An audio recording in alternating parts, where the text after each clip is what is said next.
Številne želje majhnih in velikih otrok, skrbno zapisane v skrinjicah želja ter pisan vrtec odet v praznične barve, je že oddaleč oznanjalo, da je poseben dan. Iz vseh igralnic so odmevale otroške pesmice. In ko je dedek Mraz še iskal pot do otrok, ki so mu jo razsvetlili z lučkami, da jih je laže našel, saj ima v teh dneh veliko dela, so nam drugi zaupali svoje želje.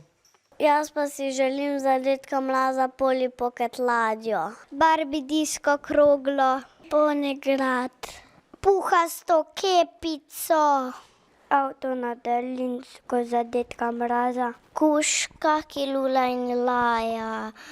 Drugim pa želim, da bojo srečno praznovali novo leto.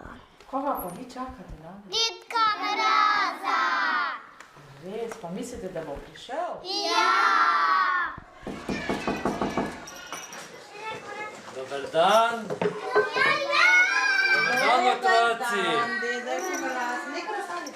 Kako ste?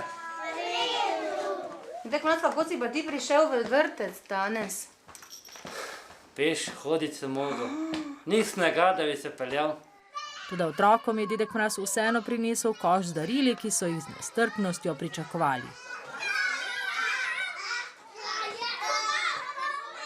Ob obisku so mu predstavili nekateri tudi svoje ljubljenčke.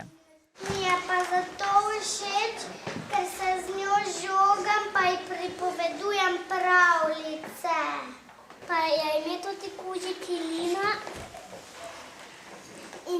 in nič ne grize, samo je plišasta, ampak ni prava.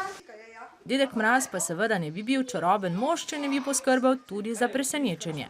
Tako je darila skril piskrček, toda uganka je bila hitro rešena. Da vidimo, če so darila tukaj.